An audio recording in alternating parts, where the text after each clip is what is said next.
सो चलिए हम शुरुआत करते हैं इस अमेजिंग जर्नी की चाइल्डहुड एंड ग्रोइंग अप के बेहतरीन समझ के साथ।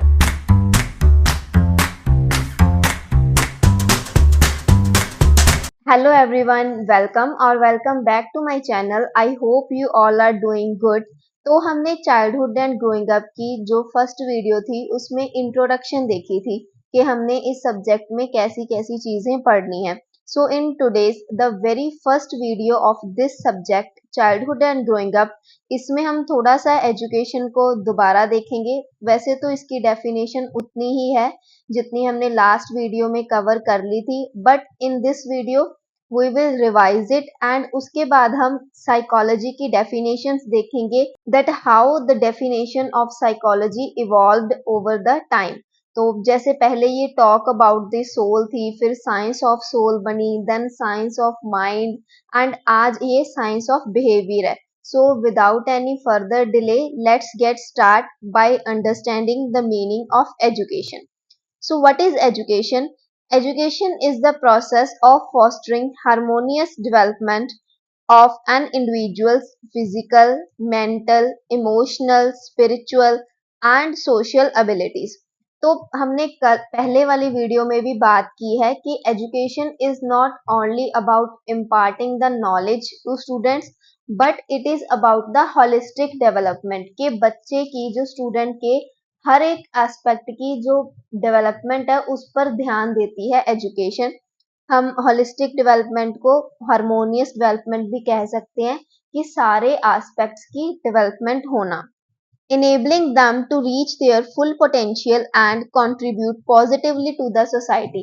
के जो स्टूडेंट्स हैं उनकी हम हार्मोनियस डेवलपमेंट करें, उनके हर एक एस्पेक्ट की डेवलपमेंट हो, फिजिकल है चाहे वो इमोशनल, सोशल, एवरीथिंग, सारे एस्पेक्ट्स की, और वो अपने फुलर पोटेंशियल तक पहुंच सके और फिर जो सोसाइटी है हमारी उसमें उनका जो योगदान है वो पॉजिटिवली कंट्रीब्यूट करें सोसाइटी में। तो एजुकेशन का पर्पस मेनली यही होता है कि बच्चों की होलिस्टिक डेवलपमेंट हो या फिर हार्मोनियस डेवलपमेंट हो।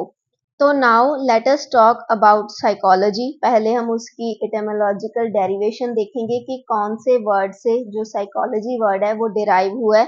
सो the etymological derivation of the word psychology indicates that it has origin from two Greek words, psyche and logos. ये दो वर्ड्स को मिलके बना है। साइकी मीन्स सोल के हमारी आत्मा and logos means talk. Hence psychology was regarded as talk about the soul। तो सबसे पहले साइकोलॉजी को क्या कहा जाता था? Talk about the soul. इसके बाद हमारे पास डेफिनेशन आती है psychology as science of soul. तो इस आज की वीडियो में हमने यही देखना है कि जो डेफिनेशंस हैं इवॉल्व हो रही थी, वो डेफिनेशंस का क्रिटिसिज्म क्या हो रहा था कि हमें लास्ट पर साइंस ऑफ बिहेवियर तक पहुंचना पड़ा। तो psychology as science of soul. Initially, it was regarded as talk about soul. Later on, it was observed that it was better to call psychology the science of soul। जो science of soul term है, it is better than the term talk about soul, because जो science term थी that is systematic and exhaustive than talk. जो talk term है, अगर हम talk term का use करते हैं दैट इज लेस सिस्टमेटिक, वो कम सिस्टमेटिक है। और जो टॉक है वो एक बेसलेस है, वेग टर्म है और इनडेफिनेट है, उसको हम ऐसे कुछ भी डिफाइन नहीं कर सकते हैं। तो हम कुछ ऑब्जर्व भी नहीं कर सकते इन चीजों से। जैसे टॉक अबाउट सोल, ये ऑब्जर्वेशंस पर या किसी साइंटिफिक एविडेंस पर तो बेस्ड नहीं है।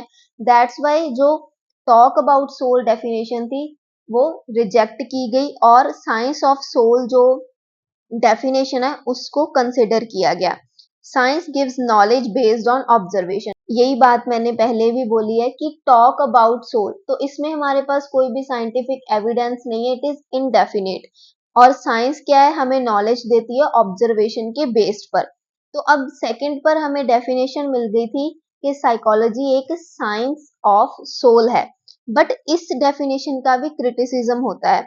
इट इज बिकॉज कि सोल का कोई भी फिजिकल एग्जिस्टेंस नहीं है, हम देख नहीं सकते हैं, हम उसे सुन नहीं सकते हैं। वी कैन नॉट सी और hear the soul. It has no volume and weight. It is a metaphysical concept. It was not based on observation and experimentation because it is related to spirituality. So this definition of psychology is unscientific and hence discarded. तो क्या है कि पहले हमने talk about soul term देखी, उसमें talk को हमने बेसलेस कहा, वेग कहा, इनडेफिनेट का। उसके बाद हमारे पास टर्म आ गई science of soul.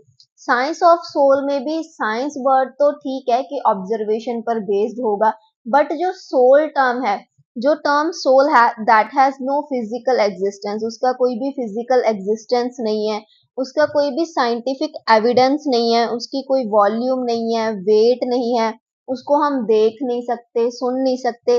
That's why जो हमारी सेकंड डेफिनेशन है साइंस ऑफ सोल, उसको भी रिजेक्ट किया जाता है और हम पहुंचते हैं थर्ड डेफिनेशन पर, that is psychology as science of mind. तो from the science of soul it changes to science of mind. The word mind was less vague and mysterious than soul. जो वर्ड हमारे पास soul था that was a mysterious word और उसकी कोई physical existence नहीं थी, और जो टॉक था हमारे पास वर्ड दैट वाज वेग। तो जो हमारे पास थर्ड टर्म आती है माइंड, इट वाज लेस वेग, ये लेस वेग थी टॉक अबाउट सोल से, और it was less mysterious than the soul, इसलिए हमने साइंस ऑफ माइंड डेफिनेशन को कंसिडर किया। बट जो ये डेफिनेशन है science of mind, it was also discarded because इसका भी क्रिटिसिज्म हुआ, क्योंकि mind is a subjective term. हमें अपने माइंड के बारे में तो पता है कि हमारे माइंड में क्या चल रहा है, but we don't know about the other people's mind, कि उस पर्सन के माइंड में क्या चल रहा है। और जो माइंड है it lacks in abnormals and animals. We only know about our mind and we don't know about what is going in other people's mind। तो यही बात मैंने अभी बोली है। एंड देन जो साइंस ऑफ माइंड टर्म थी, जो साइंस ऑफ माइंड डेफिनेशन थी, उसको भी डिस्कार्ड किया जाता है, रिजेक्ट किया जाता है, और हम फोर्थ डेफिनेशन पर पहुंचते हैं, that is psychology as science of consciousness. So consciousness means to be aware of the situation. हम बोलते हैं ना कि आप कॉन्शियस हो या आप कॉन्शियसली आंसर दो, कि हमारा उस सिचुएशन में ध्यान कितना है, that is consciousness, or to be most wakeful to the situation. Here, consciousness stands for the inner experience of man, his thoughts, feelings and memories. तो साइंस ऑफ माइंड से हमारी जो नेक्स्ट डेफिनेशन आती है हमारे पास, that is science of consciousness. But इस definition को भी रिजेक्ट किया जाता है, it is because it forms a very negligible portion, कि हमारे जो माइंड का पोर्शन है उसमें जो कॉन्शियसनेस है दैट इज ओनली 1/10 पार्ट।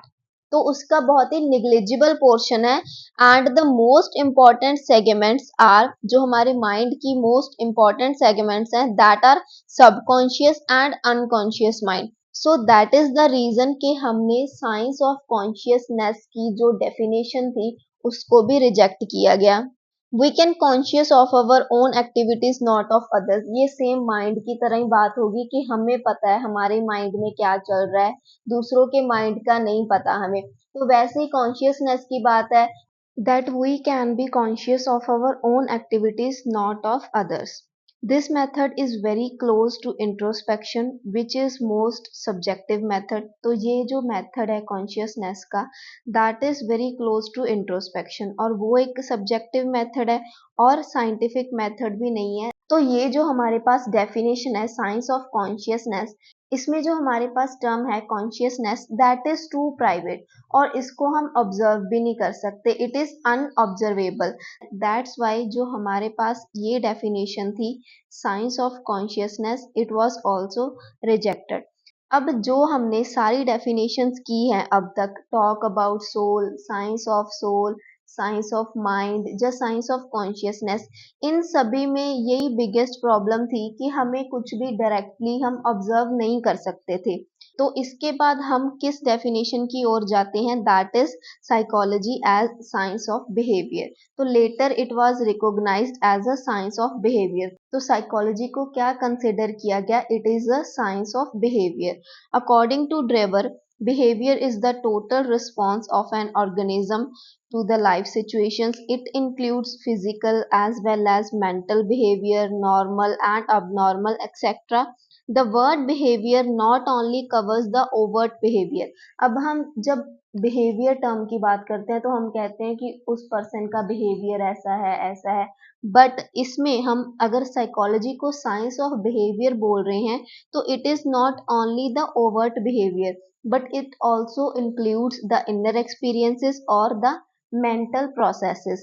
तो ये जो डेफिनेशन है हमारे पास साइंस ऑफ बिहेवियर, इसको इसीलिए कंसिडर किया गया बिकॉज वी कैन प्रिडिक्ट और कंट्रोल द बिहेवियर. हम बिहेवियर को प्रिडिक्ट भी कर सकते हैं, बिहेवियर को हम ऑब्जर्व करते हैं, जैसे कि लर्निंग इन्वायरमेंट्स में टीचर अपने स्टूडेंट्स का जो बिहेवियर है उसको ऑब्जर्व करता है. हम इस बिहेवियर को कंट्रोल कैसे कर सकते हैं? By the means of rewards और पनिशमेंट्स. इसके थ्रू हम बिहेवियर को कंट्रोल कर सकते हैं. अब हम देखते हैं डोमेन्स ऑफ बिहेवियर. वैसे तो ये डोमेन्स हमने ऑलरेडी पढ़ी होती हैं almost. That are three domains: cognitive, affective and conative. So first जो डोमेन है हमारे पास बिहेवियर की, that is cognitive domain. It relates to the knowledge. हमारे माइंड के साथ ये रिलेटेड है. That example of this is solving questions. And then affective domain. In this domain the dominance is feelings और इमोशंस. ये हमारे emotions के साथ रिलेट करती है. For example emotional experience of love, anger, hate, etcetera. And then last domain is conative domain. It is also known as psychomotor domain and it includes the motor activities. इसमें वो activities होती हैं जिसमें हम movements करते हैं. For example cycling, swimming, etc. ये सारी कोनेटिव डोमेन में आ जाती हैं. तो अब हम ये देखते हैं कि ये बेनिफिशियल कैसे है एजुकेशन में. जो ये साइकोलॉजी एज अ हम साइंस ऑफ अगर बिहेवियर बात करें तो how it is beneficial for education. तो ताकि टीचर्स को समझ आए हाउ स्टूडेंट्स लर्न, स्टूडेंट्स सीखते कैसे हैं, और वो क्लासरूम मैनेजमेंट टेक्निक्स को समझ सके. जैसे जो टीचर्स हैं वो पॉजिटिव रीइंफोर्समेंट के थ्रू क्लासरूम को मैनेज कर सकते हैं. ये जो हमारे पास लास्ट डेफिनेशन थी, psychology as science of behaviour, इसी को क्यों कंसिडर किया गया? ये तो हमारे मन में सवाल आता ही है कि why this definition was considered and it is the most accurate definition. It is because कि इसमें include होते हैं हमारे पास behavior, cognition, emotions. इसमें एक balanced approach की बात होती है. behavior भी है, cognition भी है, emotions भी है. So all these things are included in it. So that's all for today's video. But एक बार हम थोड़ा सा revise कर लेते हैं सारी definitions को कि कैसे कैसे definitions हैं psychology की वो evolve होती हैं. So this is a kind of mind map for the definitions of psychology. तो सबसे पहले क्या थी definition हमारे पास? talk of soul और we can say talk about the soul. तो इसमें हमने कहा था इसका criticism कैसे हुआ कि जो talk term है that is vague, वो बेसलेस है, वो इनडेफिनेट है. एंड इसके बाद हम पहुंचे सेकेंड टर्म के ऊपर science of soul. That is इस डेफिनेशन का भी क्रिटिसिज्म हुआ. इट इज बिकॉज कि जो सोल है उसका कोई भी फिजिकल एग्जिस्टेंस नहीं है. It has no volume. इसको हम सुन नहीं सकते, इसको हम देख नहीं सकते. दैट्स वाई इस डेफिनेशन को भी डिस्कार्ड किया जाता है. देन हमारे पास आती है third definition. It is science of mind. इस डेफिनेशन को भी डिस्कार्ड किया जाता है. ये डेफिनेशन भी रिजेक्ट हो जाती है. इट इज बिकॉज के माइंड क्या है, वो एक सब्जेक्टिव टर्म है. इसके बाद हम आते हैं फोर्थ डेफिनेशन पर. That is science of consciousness.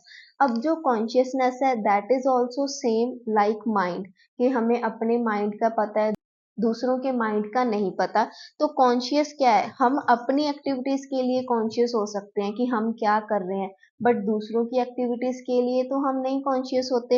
And इसमें एक और इम्पॉर्टेंट बात है कि जो हमारी कॉन्शियसनेस है माइंड की, वो एक निग्लिजिबल पोर्शन है. 1/10 पार्ट ही वो कवर करती है. बट जो मेजर पार्ट है, जो मेजर पोर्शन है, वो हमारा सबकॉन्शियस या अनकॉन्शियस सेगमेंट्स होती हैं. तो हमारे पास लास्ट पर हम साइकोलॉजी को किस डेफिनेशन से रिकॉग्नाइज करते हैं? That is science of behaviour. It includes both the physical and mental processes. So I hope you all understand today's concept. कि सबसे पहले हमने देखा एजुकेशन क्या होती है और उसके बाद हमने सीखा कि व्हाट इज साइकोलॉजी. और साइकोलॉजी की डेफिनेशंस कैसे कैसे इवॉल्व होती आ रही हैं। And in the next video we will study the nature and branches of psychology.